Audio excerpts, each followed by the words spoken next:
चलो तो फिर आज का टॉपिक स्टार्ट करते हैं, दैट इज़ पांडु है।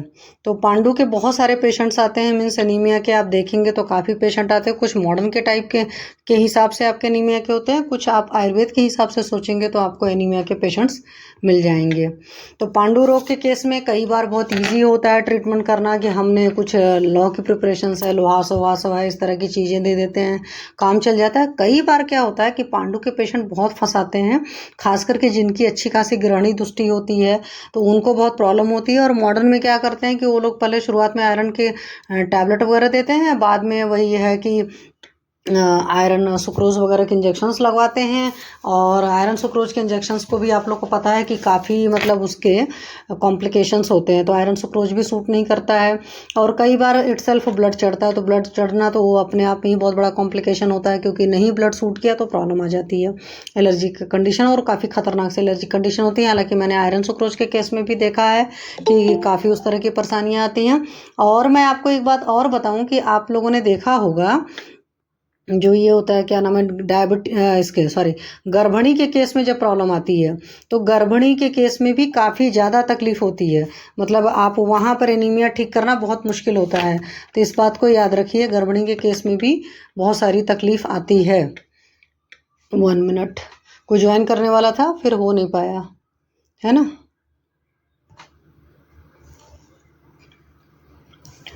चलिए, तो पांडु रोग मतलब कई सारे तरह का आ सकता है। कई बार बच्चों के केस में पांडु रोग के काफ़ी आते हैं, वहाँ पर मुश्किल हो जाता है ट्रीटमेंट करना। कई बार ओल्ड एज के पेशेंट्स को भी आता है, और कुछ लोग का इटसेल्फ ही रहता है कि हमेशा वो स्लाइटली एनीमिक ही रहते हैं, मतलब उनका जो HB लेवल है आप देखोगे 10-11, 9-10 ऐसे ही रहता है, उससे ऊपर नहीं रहता है, उनका बचपन से ही रहता है। तो पक्का सी बात है वहाँ पाचनगत विकृति होती है, तो जब पाचनगत विकृति को आप सॉल्व करेंगे तो उनका जो पांडु है वो सॉल्व हो जाएगा, या एनीमिया सॉल्व हो जाएगा। लेकिन एनीमिया को इटसेल्फ सिर्फ पांडु से कंपेरिजन करना या पांडु को सिर्फ एनीमिया समझना, ये भूल है। आपको प्रॉपर केस टेकिंग करनी पड़ेगी। तो आयुर्वेद में क्या है कि पांडु और कामला जहाँ पर भी वर्णन है एक साथ वर्णन है, क्योंकि उसके पीछे वजह ये है कि आपको पता है कि स्किन के कलर में फर्क आता है ना। तो जैसे लोग कहते हैं ना पीले पीले सा नजर आ रहे हो, तो पांडु के केस में तो लेकिन हल्का सा होता है, हल्का सफेदीपन लिए हुए पीलापन होता है। और कामला में तो आपको पता है इटसेल्फ कुछ ज़्यादा ही पीला जो होता है, आपकी स्क्लेरा भी पीली नजर आती है, और मलमूत्र का जो कलर पीलापन होता ही है। लेकिन मेन इसमें जो पांडु कामला के साथ में रखने के पीछे वजह है कि लगभग हेतु एक जैसे हैं, और एक के बाद का दूसरा स्टेज कई सारे जगह माना गया, कामला को परतंत्र व्याधि माना गया है, तो उस वजह से है। और चूंकि स्किन मैनिफेस्टेशन का जगह है, इस वजह से दोनों को एक साथ ही वर्णन किया गया है। तो चाहे आपकी जो भी संहिता है उन सब में एक जगह वो किया गया है, और कहीं पर कामला को पांडु का उपद्रव माना गया तो परतंत्र कामला की भी कर गया है। उसके अलावा चरक जी का बड़ा स्पेसिफिक है। चरक ने मृतिका भक्षण जन, मतलब मिट्टी खाने की वजह से पांडु होता है, ये चरक ने स्पेसिफिक अलग से बनाया है। मतलब वातज पित्तज कफज सन्निपातज के अलावा पांडु का 5वां टाइप जो है मृतिका भक्षण जन पांडु, ये चरक का है। सुश्रुत जी ने हेतु में तो बताया है कि मिट्टी खाने से पांडु होता है, बट उन्होंने उसका टाइप नहीं बताया है, ठीक है। तो अधिकतर हम लोग क्या देखते हैं कि कई बार अतिसार वगैरह भी होता है, उसकी वजह से माल न्यूट्रिशमेंट हो जाता है, तो माल न्यूट्रिशन वगैरह से या माल नरिशमेंट की वजह से भी होता है। जैसे खास करके लेबर क्लास के जो पेशेंट्स होते हैं उनके साथ में इस तरह की प्रॉब्लम आती है। और जब किसी का क्रॉनिक एनीमिया का केस होता है, पांडु का केस होता है, तो उस केस में शोथ भी होता है। शोथ है तो समझ जाओ पांडु जो है वो सिंपल नहीं है, काफ़ी मुश्किल सा हो चुका है। चिकित्सा में देखोगे आज की डेट में मॉडर्न में जैसे लौह की प्रिपरेशंस देते हैं, वैसे हमारे आयुर्वेद में देते हैं। इट मीन्स कि हमारे आयुर्वेद वालों को हीमोपोएसिस या ब्लड फॉर्मेशन कैसे होता है उनको बहुत अच्छी तरीके से पता है, तो इस बेसिस पर आप कह सकते हो। तो पीजी एंट्रेंस एग्जामिनेशन में इस तरह क्वेश्चन आ सकते हैं, आपके वाइवा वगैरह में आपका टीचर आपसे इस तरह के क्वेश्चन पूछ सकते हैं, ठीक है। फिर अगला देखेंगे रेफरेंस वगैरह में, तो चरक में चिकित्सा स्थान में 16वें चैप्टर में पांडु रोग चिकित्सा अध्याय है। सुश्रुत में 44वां है पांडु रोग चिकित्सा अध्याय। अष्टांग हृदय और निदान में जो है इसका 13वां चैप्टर है। पांडु रोग विसर्प, इसमें शोफ भी है साथ में। और अष्टांग हृदय का चिकित्सा स्थान 16 है, पांडु रोग चिकित्सा नाम है। और माधव निदान जी का चैप्टर नंबर जो 8 है वो इस चीज़ का है, पांडु रोग कामला, कुंभ कामला। जो कुंभ कामला मतलब उसमें कुंभ जैसा बन जाता है, काफ़ी खतरनाक कंडीशन होती है। वजह में दे रखा है अति व्यायाम, जो लोग करते हैं बहुत ज़्यादा हद से ज़्यादा काम करते हैं उनके साथ में होता है। तो लेबर क्लास वगैरह लोगों में ये सब चीज़ें आप दे सकते हो, जो क्षमता से ऊपर काम करते हैं उनके लिए होता है। अम्ल तथा लवण रसिक पदार्थों का, जो तीक्ष्ण पदार्थों का ज़्यादा सेवन तो बहुत सारी होती है, खास करके फीमेल के केस में हेतु मिल सकता है कि बहुत खट्टा और चटपटा खाने की आदत है, खास में साल्टी चीज़ें बहुत खाते हैं और तीखी तीखी चीज़ें खाती हैं कुछ लेडीज़, खास करके ऐसा होता है। हालांकि आज के जब से जंक फूड का खाया मतलब कल्चर आया है तब से जेंट्स भी इस तरह का खाना खाने लगे हैं, तो इसलिए आजकल मतलब मेल को भी एनीमिया के प्रॉब्लम हो रही है। अदरवाइज बहुत पहले अगर आप देखोगे ना तो फीमेल को ज़्यादा प्रॉब्लम होती थी, क्योंकि वे अम्ल लवण तीक्ष्ण चीज़ें ज़्यादा खाती थी। फिर मद्यपान तो भाई बढ़िया सा हेतु है ही। मृतिका भक्षण जन मैंने आपको बता दिया, दिवास्वप्न। और कई बार आपके पास जो एनीमिया पेशेंट या पांडु का पेशेंट आता है तो आप उससे ये ज़रूर पूछिए कि क्या आप दिन में सोते हो क्या। तो ये ज़रूर पूछना ज़रूरी है, क्योंकि दिवास्वप्न से कफ का या आम का बढ़न होता है, और आम का जब बढ़न होता है तो अग्निमांद होगा, और अग्निमांद होगा तो पेशेंट को एनीमिया की या पाचनगत विकृतियों की तकलीफ आएगी ही आएगी। ठीक है, तो उपरोक्त इन सब सारे हेतुओं से क्या होता है, वातादि दोषों का प्रकोप होगा। वातादि दोषों के प्रकोप से रक्त दूषण या रक्ताल्पता होगी। सो अल्प रक्तो, ये जो श्लोक है ना, सो अल्प रक्तो मेदस को निसारा से तिलेंद्रिय वैवरणम भजते, तो ये जो है पांडु का लक्षण है। तो सही देखोगे तो सो अल्प रक्त होंगे, और मेदस भी, मेद भी कम होता है। जो दुबले पतले बहुत सारे लोग होते हैं, बिल्कुल जान नहीं होती है, बिल्कुल डल से पड़े होते हैं, स्किन का कलर बहुत डल सा पड़ा होता है, तो वो सब सारी चीज़ें होते हैं। तो ये सारा जो है आपके पांडु रोग में मैनिफेस्टेशन हो गया कि पांडु रोग आया, त्वचा का पांडुरवर्ण होना। पांडु जो है एक तरीके से समझ लो आपके फ्रॉक का भी के जैसा कलर भी हो जाता है, कभी कभी भेक वर्ण भी वर्ड यूज़ करते हैं, हालांकि वो सब आगे की कंडीशंस है। और चरक और वाग्भट्टाचार्य ने त्वक और मांस को भी माना है, मतलब त्वचा को तो माना ही है। रक्त सेल्फ है, क्योंकि पित्त प्रधान आहार विहार आपने किया ना, अम्ल लवण और तीक्ष्ण, तो पित्त दूषित हुआ है। तो इसमें दोष में अगर देखोगे तो त्रिदोष में पित्त प्रधान है, लेकिन दुष्ट में सुश्रु जी ने तो सिर्फ रक्त को माना है, लेकिन जो हमारे चरक जी है ना, तो चरक जी ने रक्त त्वचा मांस को माना। ये आपके पीजी एंट्रेंस एग्जामिनेशन के हिसाब से बहुत जरूरी है कि सुश्रुत ने सिर्फ रक्त को माना है। यहाँ पर आप देखो रक्त त्वचा मांस है, तो इसी से मैं आपको बताऊं कि अगर आपके पास एनीमिया का पेशेंट आता है तो वो आप उसको रस पाचक, रक्त पाचक और मांस पाचक की प्लानिंग कर करके दीजिए, या शुरुआत में 1 महीने लगातार सिर्फ रस पाचक दे दो, और बाद में 15-15 दिन के लिए रक्त पाचक और मेदोपाचक दे दो। जैसी कंडीशन है उस हिसाब से डिसीजन ले लो। और साथ में दीपन पाचन अनुलोमन तो करना ही करना पड़ेगा। पूछना पड़ेगा कि क्या कॉन्स्टिपेशन की प्रॉब्लम रहती है, या लूज मोशंस वगैरह होते हैं, गैस एसिडिटी, सारी चीज़ें, क्योंकि पित्तज पांडु जो होता है उसमें अम्ल पित्त के लक्षण बहुत ज़्यादा मिलते हैं। तो आपको पाचन विकृति हर मरीज से पूछना, चाहे वो जिस बीमारी का आए। ठीक है, यहाँ तक कि ट्रॉमा इंजरी वाले केसेस में भी पाचन विकृति जरूर पूछनी चाहिए, क्योंकि आज की डेट में हर इंसान के अंदर अग्निमांद रहता ही है। तो जब आप उस अग्निमांद को जितना अच्छी तरीके से कवर करते हैं उतना बढ़िया आपका ट्रीटमेंट हो जाता है, पेशेंट उतनी जल्दी ठीक होता है। पूर्व रूप में देखोगे त्वक स्फोट होता है, कुछ लोग की स्किन कटी कटी सी लगती है, मतलब स्किन की वो कंसिस्टेंसी नहीं रहती, वो स्मूथनेस नहीं रहती है, तो ये भी एनीमिया का लक्षण है। स्टीवन होता है, बार बार थूक निकलता है मुंह से, तो ये भी एनीमिक है। बहुत सारे लोग को देखते होगा निकलता है, लेकिन लोग काउंट नहीं करते, लोग सोचते हैं आदतें खराब है। ये स्टिकवन वाली प्रॉब्लम ही आती है एनीमिया के पेशेंट के साथ होती है। गात्र साध होगा, शरीर में जान नहीं रहेगी। मृद भक्षण, लोग कुछ लोग मिट्टी खाने बड़े शौकीन होते हैं। उडीमा ओवर आइज जो है, प्रेक्षण कुर्सोथ है, ये टिपिकल लक्षण बोला जाता है एनीमिया के पेशेंट के लिए। और बीण मूत्र पित्तत्व, मतलब कि पेलर या येलोनेस होता है, स्टूल और यूरिन का कलर अभिपाक होगा, मतलब डाइजेशन नहीं होता है सही। और पैल्पिटेशन की प्रॉब्लम होती है। पैल्पिटेशन आपने पढ़ा है कि रस धातु की दुस्ती का लक्षण होता है, हृदय में जब कोई तकलीफ होती है इसीलिए रसपाचक देते हैं। तो ऐसे लोगों को घबराहट वगैरह बहुत होती है, या वैसे भी समझो सिंपल सी बात है, जो इंसान बहुत कमजोर होगा तो उसको पैल्पिटेशंस वगैरह होता है। रोक्ष होगा, ड्राइनेस बहुत ज़्यादा होती है स्किन की। स्वेदा भाव कई बार हो सकता है, स्वेटिंग वगैरह की मतलब बन ही नहीं रहा हो, और बहुत जल्दी थोड़ा सा ही काम करते हैं तो थक जाते हैं। ये चरक ने कहा है चीज़, तो याद रखिएगा। कई बार आपसे पीछे एंट्रेंस एग्जामिनेशन में पूछा जा सकता है कि सुश्रुत ने किसको कहा है, तो सुश्रुत जी ने अभिपाक को बोला हुआ है, और चरक जी ने बोला है स्वेदा भाव श्रम। ठीक है, तो श्रम बहुत इजीली फटीग वाला जो लक्षण है वो आपके इन्होंने बताया हुआ है।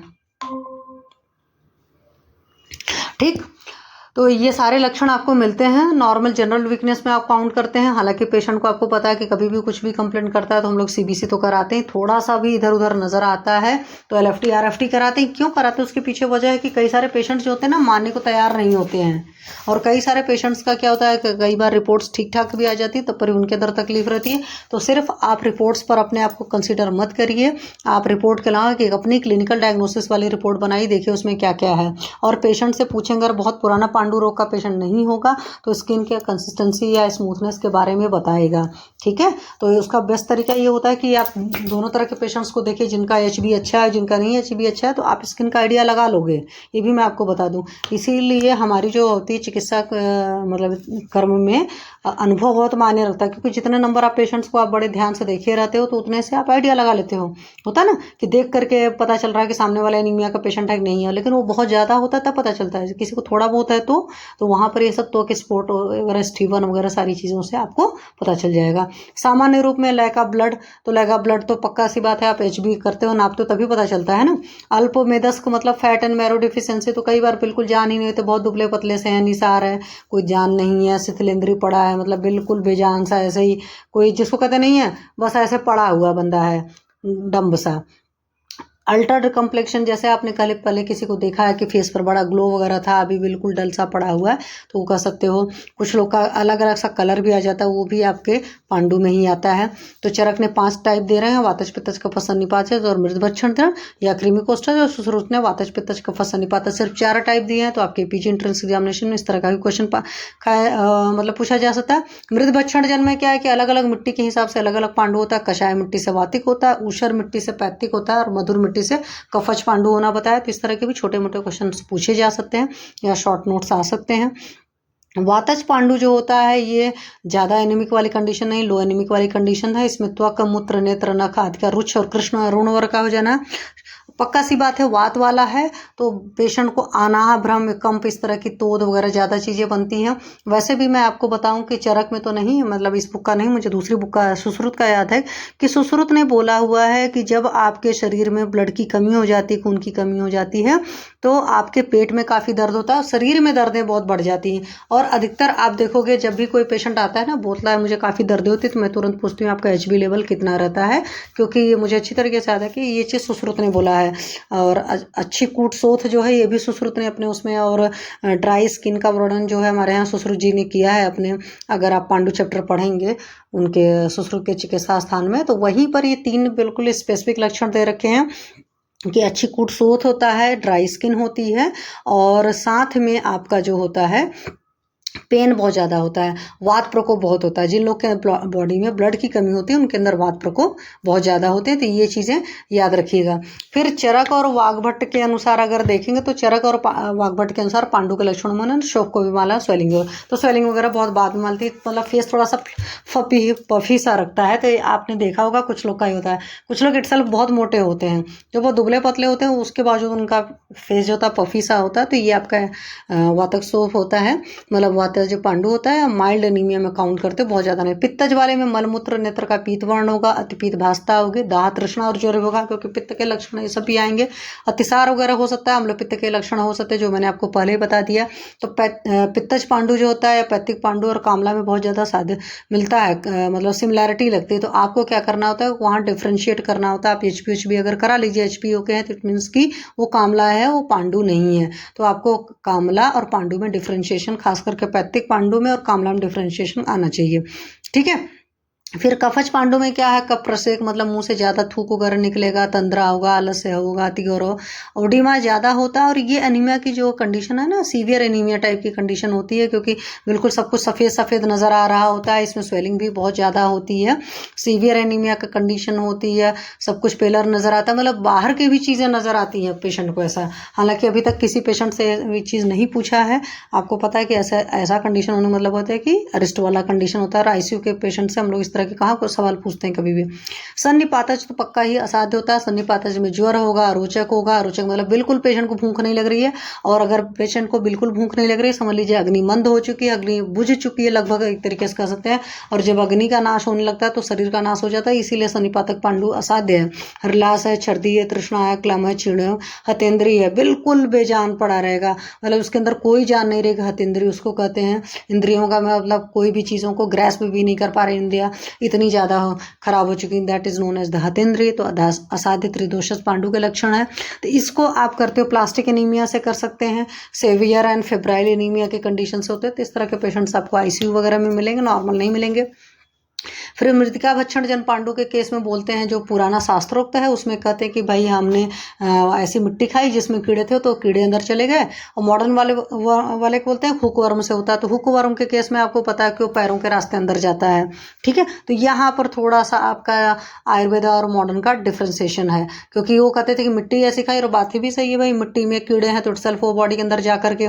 और कृमि के साथ में क्या होता है कि आपने जो खाना खाया उस खाने को अपने नरिशमेंट के लिए ले लेता है, क्योंकि पैरासिटिक होते हैं सारे जो हमारे अंदर रहते हैं, तो वो अपना नरिशमेंट लेते हैं, हमारा कोई नरिशमेंट नहीं होता है। इसीलिए जिन लोग को कीड़े होते हैं, वैसे भी आप जान लो को किसी को कॉन्स्टिपेशन का, क्रॉनिक कॉन्स्टिपेशन वगैरह का पेशेंट है, बच्चे के केस में आप उसके फेस का कलर ना थोड़ा सा कहीं कहीं डिस्कलर सा लगता है, दांत किटकिटाता है या गुदा मार्ग में खुजली करता है, तो आप सिंपल समझ जाओ कि बच्चे के अंदर कीड़े हैं। तो कीड़े मारने की दवा दी जाती है। तो अल्बेंडाजोल के चक्कर में नहीं पड़ना। कुछ नहीं समझ में आता तो आप सिंपल अजवाइन भी दे सकते हो गुड़ के साथ, वो बहुत बढ़िया काम करता है। मेदोपाचक जो है बच्चों के केस में बहुत बढ़िया काम करता है, खास करके छोटे बच्चे के केस में। जैसे अभी 2.5-3 साल की बच्ची है, तो मैंने उनको, डॉक्टर साहब को यही बोला है कि प्लीज़ आप मेदोपाचक चलाइए। और स्किन का जो कलर थोड़ा सा उसके बच्ची के रेड वगैरह सा रेडिश वाइट सा हो रखा है, तो मैंने कहा महातिक्त घृत का ऑइंटमेंट लगाइए। आप उस केस में ऐसा भी कर सकते हो कि पेशेंट को, मान लो 6-7 साल 8 साल का बच्चा है, जैसे मेरे पास ऐसे बच्चे जो बड़े आए 8-10 साल के, उनके साथ स्किन का डिस्कलरेशन था, सूत्र टाइप का हल्का सा, तो मुझे तो समझ में आ गया कि हाँ ये है। और बहुत ज़्यादा नहीं समझा, मतलब कुछ शुरुआत की प्रैक्टिस थी, बट मैंने बिडंगा रिस्ट दिया था, और बिडंगा रिस्ट से पेशेंट 1 महीने के अंदर पूरा कवर हो गया था। तो वो मतलब उसके अंदर क्रीमी की हिस्ट्री थी। अभी बच्चे के अंदर फिर कुछ प्रॉब्लम थी, बट उसकी मदर इस बार मेरे पास नहीं लाई है। मतलब उसका ऐसा था कि वो भी समझ लो ज्वर का लक्षण है, क्यों, उसका पेपर था SST का, तो बैठकर इंग्लिश पढ़ रहा था। मीन्स आपका पेपर कल कुछ किसी सब्जेक्ट का, अगर आज आप कुछ और पढ़ रहे हो, या आपको करना कुछ चाहिए आप कर कुछ रहे हो, या बहुत रेस्टलेस की कंडीशन में बैठते हो, या आपको कोई भी काम बोला जाता है तो उस काम को करने में मान लो 2 मिनट लगता है, तो आप 10 मिनट इधर उधर टाइम पास करके काम करते हो, तो ये भी ज्वर का ही लक्षण है। ये बात समझ लो। अगर कभी आपके पास, हम लोग क्या सोचते हैं ना, इस बंदे का मन नहीं लगता या कहीं खोया रहता है, ये सारे जो खोए से रहने वाला हिसाब किताब होता है, ये भी आपका ज्वर होता है। तो ऐसे केसेस में आप ज्वर को डिफ्रेंशिएट कर लो कि कौन सा है। तो उसमें जो काढ़े हैं ना रस रक्त पाचक वाले, संतत जो तृतीयक चतुर्थक ज्वर के काढ़े, वो चला दो डिफ्रेंशिएट करके। किस की जरूरत है, नहीं कुछ समझ में आता, हर काढ़ा 15-15 दिन दे दो, कोई प्रॉब्लम नहीं होगी, ठीक है। और साथ में कि देख लो कि कब्ज वगैरह है क्या है कैसे। हालांकि आपका संतत और सतत दोनों में कुटकी पड़ी है, तो कॉन्स्टिपेशन नहीं होता है, ठीक है, बट ख्याल रखने की ज़रूरत होती है। तो यहाँ पर मैंने आप लोग को पहले बताया था कि कषाय मिट्टी से वात का प्रकोप होगा, ऊसर मिट्टी से पित्त का प्रकोप होगा, और मधुर मिट्टी से कफ का प्रकोप होता है। और साथ में मिट्टी इटसेल्फ वृक्ष होती है, तो मिट्टी जब इटसेल्फ वृक्ष होती है तो अंदर जा करके सारी धातु में वृक्षता कर देती है। एक तरीके से आप समझो, जब सारी धातु में वृक्षता आएगी तो वात का प्रकोप अपने आप हो जाता है, ठीक है। तो इससे क्या होता है, अपक्व मृतिका द्वारा स्रोतावरोध हो जाएगा, भाई जाएगी तो स्रोतों का अवरोध करेगी, फिर पोषण का अभाव हो जाएगा, इंद्रिय शक्तियों का नाश हो जाएगा, उष्मा उजच है, बलवर्ण अग्नि की हानि हो जाएगी, उससे पांडु रोग हो जाएगा। लक्षण में दे रखा शून्यता शोट, मतलब उड़ीमा जाता, चिकूट गंड भ्रूण पाद नाभि में, सब में मतलब मिट्टी वाला जो होता है ज़्यादा ही खराब कंडीशन होती है। क्रीमिकोष्ठता, वर्म इन्फेस्टेशन, अतिसार वगैरह, और कफ मिश्रित रक्त और कफ मिश्रित मल के साथ आता है, तो काफ़ी खराब कंडीशन होती है। लोअर सोशियो इकोनॉमिक लेवल के जो पेशेंट्स होते हैं उनमें भी ये कंडीशन दिखती है, और कभी कभी बहुत हायर लेवल में भी इस तरह की चीज़ें दिखती है, बट लोअर लेवल में ज़्यादा, क्योंकि बच्चे खा पी रहे हैं, सबकी चीज़ें जा रहा है, तो आप वहाँ पर ये चीज़ें कर सकते हो। हालांकि पहले इस तरह के केसेस ज़्यादा आते थे, अभी ऐसे केसेस कम आते हैं, क्योंकि हर कोई चाहे जिस लेवल पर अपने बच्चे को कुछ ज़्यादा ही पैम्पर करता, कुछ ज़्यादा ही उससे रखता है, मिट्टी से तो लोग टच ही नहीं होने देते हैं, ठीक है। तो कृमिस पांडु में, कृमि से पांडु की उत्पत्ति होती है, तो उसमें ऑब्वियसली बात है आपको कृमि की चिकित्सा करनी पड़ेगी। पांडु रोग के असाध्य लक्षण में क्या है कि बहुत टाइम से चल रहा है, दैट इज क्रॉनिसिटी है। खरीभूतता का मतलब होता है टिश्यू डैमेज हो गया, अंदर तक बहुत ज़्यादा रुक्षता चली जाती है, तो फिर टिश्यू डैमेज होना शुरू होते हैं, शोथ होगा। पीता निपश्यति, मतलब आसपास और चारों तरफ पीला पीला देखागा। बद्ध अल्पबिट, कॉन्स्टिपेशन हो गया है, मतलब कि कॉन्स्टिपेशन की मलबद्धता पाई जाती है। संकलित सकल अतिसार, कभी कभी अतिसार बहुत ज़्यादा हो रहा है। आपने ऐसे पेशेंट्स भी देखे होंगे जिनको कभी डायरिया कभी लूज मोशन होता रहता है, वो भी एनीमिक होते हैं। और दैन रहेंगे बिल्कुल एग्जॉस्टेड से, वीक से, ऐसे बिल्कुल पड़े रहेंगे जैसे जान ही नहीं है। अतिशय तत्व देख रहे हैं एकदम सफ़ेद लग रहे हैं, वॉमिटिंग हो रही है, मूर्छना, तृष्णा, फ्रेंटिंग एंड एक्सेसिव थर्स्ट वगैरह। तो ये वैसी असाध्य लक्षण वाली कंडीशन में है, तो ऐसे ICU वगैरह में इस तरह के पेशेंट देखते हैं। संक्षेप तो क्रियाएगो निदान परिवर्जनम, तो पक्का सी बात है चिकित्सा क्या है, निदान का परिवर्जन करना। कि अगर मिट्टी खाता है तो पहले मिट्टी बंद कराओ। तो उसके इसमें क्या करते हैं हम लोग, ये प्रवाल पंचामृत वगैरह होता है ना, उसकी गोलियां बना कर देते। तो प्रवाल पंचामृत का गोली जो होता है वो इटसेल्फ उसका फ्लेवर थोड़ा सा मिट्टी जैसा होता है, तो पेशेंट को मिट्टी खाने का मन नहीं करता। साथ में क्या करते हैं, उसी प्रवाल पंचामृत में कुछ कृमिघ्न द्रव्य भी डाल करके साथ में बना देते हैं कि भाई खाएगा तो उसका कृमि को बिल्कुल भी मन ही नहीं करेगा, उल्टा पुल्टा मतलब जस्ट कृमि को उल्टा आहार देंगे। पेशेंट अगर उस तरह खाएगा तो कृमि बेचारे बाहर भाग जाएंगे। कृमियों की भी आदत होती है ना, वो अपकर्षण प्रकृति विघात वगैरह सब आपने कृमि चिकित्सा में पढ़ करके रखा होगा।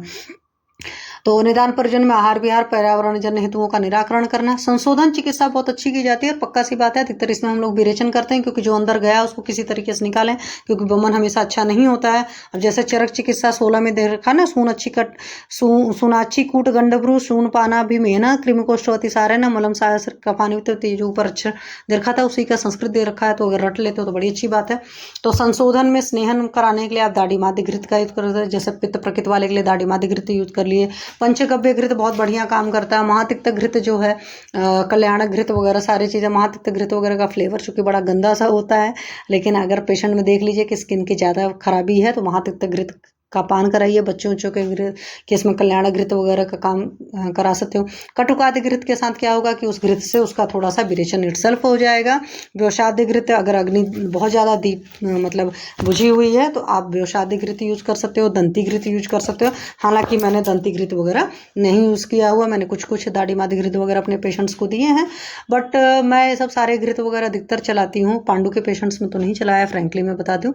मेरे पास किडनी के जो भी पेशेंट्स आते हैं जहाँ पर मुझे लगता है थोड़ा बहुत भी किडनी के लेवल पर परेशानी है, ज्वर है और जीर्ण ज्वर है, मतलब पेशेंट का पता नहीं चल रहा है और साथ में उसको थोड़ा सा हुआ है मतलब कि ड्राई वगैरह बहुत ज़्यादा है, तो मैं वहाँ पर घी को सीधे ऐसा देती हूँ कि ओपिडक स्नेह की तरह ही देती हूँ, क्योंकि हमें घी पिलाना ही है तो हम ओपिडक स्नेह की तरह देंगे तो ज़्यादा काम करेगा। दूसरी बात है कि मैं पेशेंट का क्या करती हूँ कि मैं उधर परीक्षण करती हूँ, तो अगर मुझे ब्लैडर रीजन के पास में उसके पीए की फाइंडिंग ठीक नहीं मिलती है तो पक्का सी बात है मैं शतावरी घृत वगैरह देती हूँ।